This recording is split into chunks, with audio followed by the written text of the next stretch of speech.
দর্শক, ইতিমধ্যেই কালের কণ্ঠ পত্রিকার অনুসন্ধানী প্রতিবেদনের মাধ্যমে আপনারা জেনেছেন সাবেক পুলিশ প্রধান বেনজির আহমেদের দুর্নীতি আর অবৈধ সম্পদের পাহাড়ের ফিরিস্তি।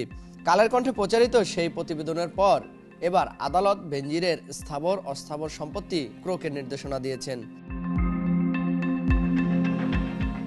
অবরুদ্ধ করা বেনজির আহমেদের অস্থাবর সম্পদের মধ্যে রয়েছে সিটি ব্যাংকে বিভিন্ন নামে 3টি অ্যাকাউন্ট, কমিউনিটি ব্যাংকে বেনজির, তার স্ত্রী ও মেয়েদের নামে 4টি অ্যাকাউন্ট, আইএফআইসি ব্যাংকে স্ত্রীর নামে 2টি অ্যাকাউন্ট। এসব অ্যাকাউন্ট ছাড়াও প্রিমিয়ার ব্যাংকে স্ত্রী ও মেয়েদের নামে 3টি, ইউনিয়ন ব্যাংকে 2টি, ব্যবসা প্রতিষ্ঠানের নামে 2টি, সাউথ ইস্ট ব্যাংকে স্ত্রীর নামে 2টি, ইসলাম ব্যাংকে প্রতিষ্ঠানের নামে 1টি করে অ্যাকাউন্ট রয়েছে।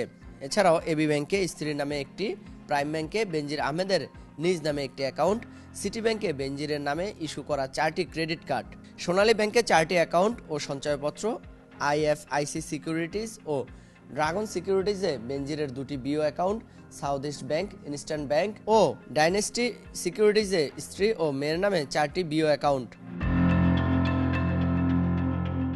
আদালতের আদেশে আরও বলা হয়েছে, অবরুদ্ধ করা এসব অ্যাকাউন্টগুলোতে টাকা জমা দেওয়া যাবে, কিন্তু কোনো অবস্থাতেই উত্তোলন করা যাবে না।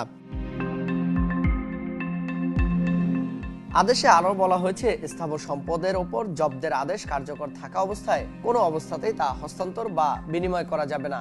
আর অস্থাবর সম্পদে অবরুদ্ধের আদেশ কার্যকর থাকা অবস্থায় হিসাবসমূহে অর্থ জমা বা উত্তোলন করা যাবে না। অবশেষে কালের কণ্ঠের অনুসন্ধানী প্রতিবেদনে সাবেক পুলিশ প্রধান বেনজির আহমেদের মুখোশ উন্মোচন করার পর আইনিভাবে পদক্ষেপ নিতে যাচ্ছে দুর্নীতি দমন কমিশন দুদক।